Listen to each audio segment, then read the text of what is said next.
Hello and welcome to another Iceberg video. It is time for our mid-year ranking where we cover the best of NCS so far in 2026. How does this year feel even more disposable than 2025? Even if most of the funk and trap rap spam is consolidated to internet sounds now, it hasn't exactly made for a much better year on the main label. I think my biggest issue with NCS in recent years is that there's a complete lack of organization or reliability in the artist roster. It's not only been a year of new and mostly unproven talents left, right, and center, it's a year of new trends that seem to change every couple of months. Especially comparing to years prior to 2023, there was at least a core of well-known artists you could rely on for a certain genre, and a couple of wildcards that could hop around between different genres. And when it came to big-name talents this year, on the main label in particular, you had the likes of Tatsunoshi and Ramses B, a returning Baron Gates, and not really much else. But with all that being said, if there was one word to describe the best of NCS this year, it would be promise. Because even within all of the disposability, some of these new arrivals showed a lot of potential moving forward. Even with these new, random, and in my opinion, often unnecessary trends, some artists on this list found a way to make them work. So on to the list. For those who haven't seen one of my rankings before, this list will have one song per artist and it will be originals only. With internet sounds, it's more of a complicated story heading into the year end, but I will be including that side of NCS on this list. So with all of that out of the way, let's talk about the top 10 best NCS songs of 2026 so far. Number 10. So the first three songs on this list are going to be from Internet Sounds. I thought heading into the start of the year with all the funk, rap, and now hard tech being released, that Internet Sounds wouldn't release anything good, except they eventually did. In some cases with songs that fit better on the main label. This one at least makes more sense here, as it's around an underused and underrated genre. Jersey Club. Maybe it's the rhythm of the drum beat that's so fun to listen to. It's not the most consistent, but when it works, it can be such a hidden gem.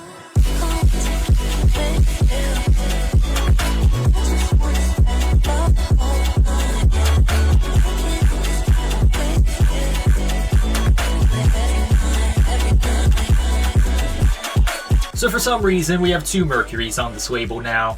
This is not the same one who made my worst list last year, but rather a new arrival with a U instead of a V. I know, it's not the easiest difference to spot. With this Mercury, he initially arrived with a half-decent Complextro song on the main label, before releasing on Internet Sounds with this. It's one of those songs that carries its own unique charm within its production. The chimes and the vocal segments work well with the muted Jersey Club kick for the first drop. I will say, there are some elements that I don't really like afterward, namely the repetitive back vocals, which are common within Jersey Club, but not really needed. Especially in the second drop that focuses more on vocal chops that center around that rhythm anyway. Take those distractions out, and this song would probably be higher on this list. But for what it was, even if it wasn't truly main label material, it still showed how Internet Sounds can make a few experimental songs work outside of their usual trends.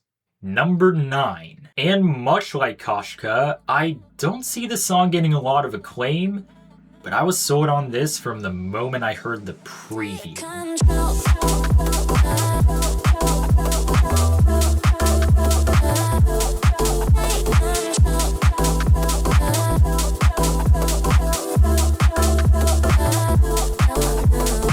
Yeah, I know there's a bit of house influx nowadays, but it doesn't hit the same as the future house of before, or even the same as the house music of earlier this year. There's more dimension and intrigue to be found in songs like this. And it starts nice and early with a starter house style and some bells and vocal chops to work well as ear candy. The first drop makes the most out of the ambience with some plucky chords to provide more of a punch, as well as some great groove. And I really like the midsection as well, with how the percussion's toned down, allowing that atmosphere to really absorb the production. It isn't exactly the most consistent, as the second drop is a bit messier on how these chord plucks are utilized. But overall, it's a great use of atmosphere and groove, and a good garage tune that could work just as well for the main label. Number 8. This next artist is, thankfully, more of a proven talent, at least in my eyes, as he's had a release on Monstercat years ago, as well as a collaboration with AU5. He started off on the main label, and I would argue this should have been released there too. Sometimes simplicity and energy is all that's really needed.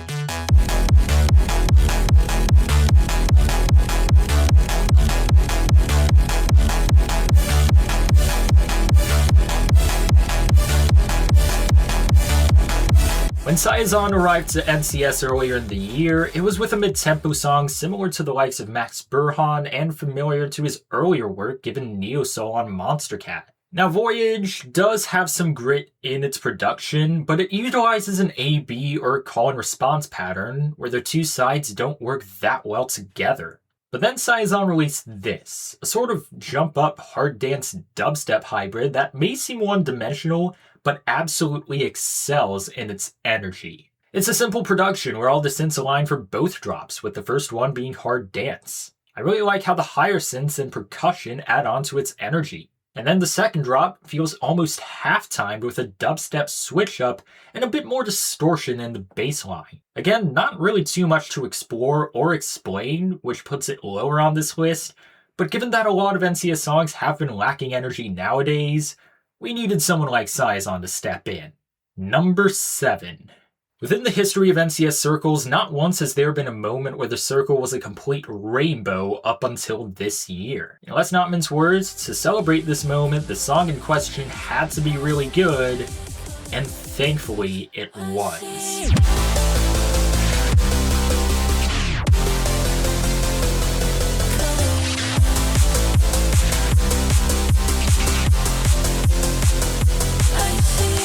Hype Train was another new arrival and a very unconvincing one at first. 100 Proof with Aria was a bad mix of hyperpop and trap rap where the bassline, percussion, and vocal chops just didn't work for me at all. So I was pleasantly surprised to see him follow up with this. It's mostly a mix of speed house and funk that shows how funk can be used well.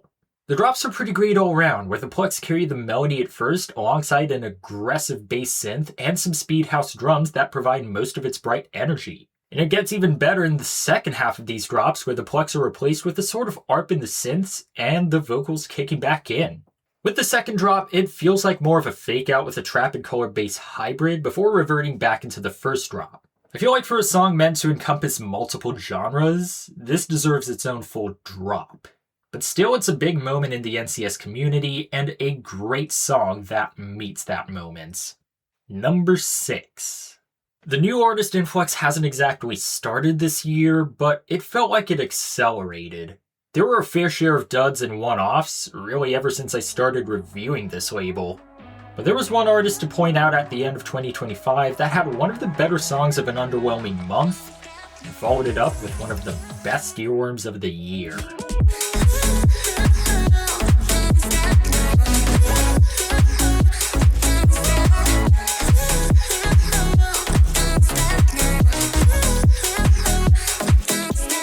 I remember putting Scars as one of the highlights of December 2025. I didn't think too much of it at the time, nor did I expect him to follow up on this label. But Lofen and Jaska found a way to make one of the cutest songs of the year with Don't Stop Now. It's another song that isn't complicated, but still excels with its main elements. With a garage house production, the chord progression is made clear from the start of the song. Once it's introduced in full, it aligns with the build-up. And with these drops, the plucks, sub-bass, and phasing vocals work so well together, along with some sporadic ear candy vocals in the background. Again, a simple release and may feel a bit empty at times outside of the drops, but it's a song that I wind up revisiting because it does more with less for me. Another case of a newer artist following up and proving that he's earned a spot on this label and on this list. Number 5. And speaking of fast-paced house tracks from newer talents,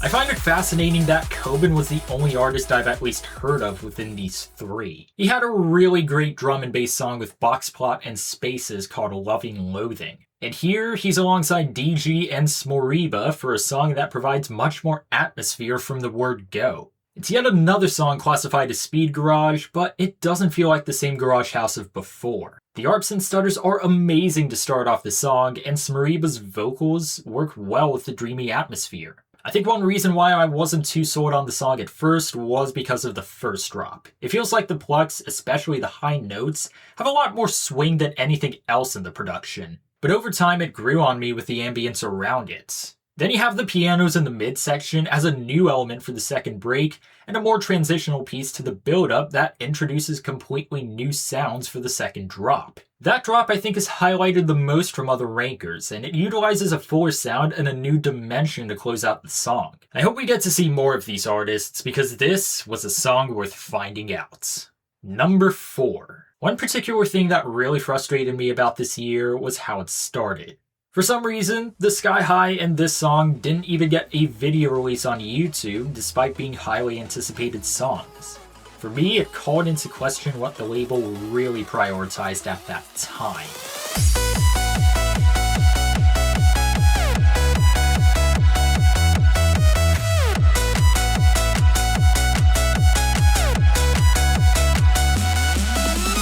I think the main reason why I found it difficult to anticipate releases throughout the year is mostly because of the new artist push. Because oftentimes it was with talents I haven't heard of. Thankfully, we did have something at the start of the year from 2 established talents, even if KDH isn't exactly the first name you think of when you think of hard dance. It's ultimately more of Tatsunoshin's style. The synths approaching the first drop are more connected with an earlier brand of hardstyle, but the first drop does something a little bit different. More of a bouncy reverse bass drop with a very simple lead sound and a straightforward melody. It's probably my favorite part of the song because it carries a new kind of dreamy atmosphere, especially as it progresses. The second drop is divided in 2 halves, or more specifically, 2 completely different kicks. A pitched raw fork kick, and then a more bass-oriented one. Now, as nice as the song is, I can imagine this one back on me the most on my list. But given this song and High Forever, it's clear that Tatsunoshin is still going strong this year. Number 3. While it might not be the worst of the new trends on NCS, the digicore push did not feel all too necessary when it first started. You could argue Zach's Winner was the only artist of note that felt somewhat worth keeping around. But what happens when you take that digicore trend and then combine it with the Hyper Potions and Subtact era future bass that Monstercat had back then?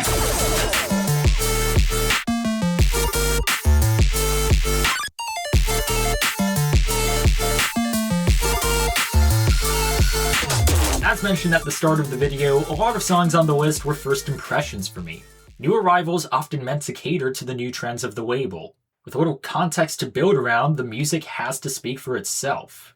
And this is another song that wastes absolutely no time in doing so. With the opening ARP and the pulse-oriented production, it then goes into a breakbeat pattern before the vocals kick in. From a simple chord progression, they utilize a frantic rhythm and some saturated synths, where the vocals will then occupy more of the highs in the mix. And as for the drops, they're centered around that retro NES pulse sound with some fantastic ear candies in the ARPs and frequent fills. It works so well within digicore because it has grit, gusto, and a lot of creativity. And it combines with future bass and trap, mixing the modern trends with some nostalgic and detailed production. If this label wants to utilize new talents for the long term, these 2 artists could be good places to start.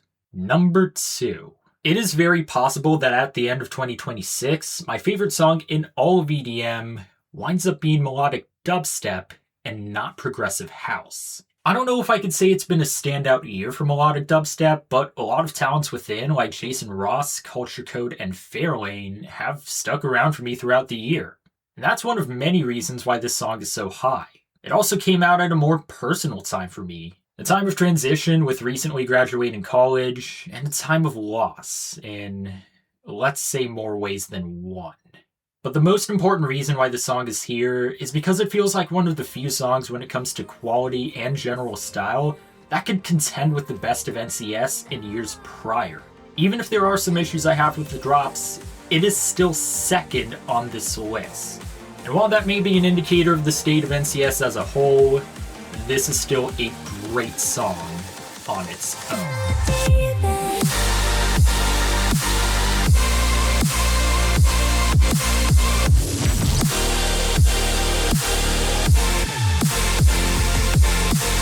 On paper, it seems like a random collaboration at first. While Lux Tides is no stranger to melodic dubstep as a vocalist, Float came through with a bunch of self-releases, and Fendi Cisneros' biggest highlight up to this song was a collaboration with Youth in Circles. But for a time, this was a moment where NCS went back to the styles of before that made them special in the first place. It's a breakup song that isn't filled with anger, but rather desperation and distress, which adds to its melancholic tone. Lux Tides takes charge of the break with her vocals ahead of a more organic production that gets progressively more synth-oriented approaching the drops. And as for the drops, they center around an amazing wall of sound with the synth chords, the vocal drones, and the higher synth adding even more emotion. Now, the execution of the slides within the higher synth, it doesn't fully click for me, even though I do love the concepts. All around, it's a very emphatic melodic dubstep production, and it really hurts for NCS that there aren't more songs that center around this sort of quality.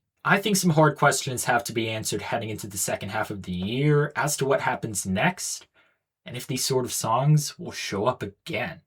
Before I reveal my number one spot, I'd like to take a moment to advertise my other channels. Iceberg Gaming is where you can find all my gaming content, and Iceberg Music is where you can find my own releases. Now that we hit 25 subscribers on this channel, I can start some community rankings where you guys can rate some of my favorite songs throughout the year. But with that out of the way, let's move on to number 1. I guess that's 3 years in a row where something I said the year before about a certain genre winds up aging incredibly. Happy Hardcore in 2024, Future Bass in 2025, and now, Complextro.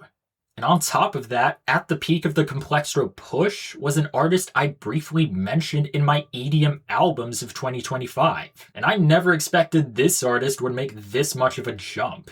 But safe to say, this is going to be a tough number 1 to beat.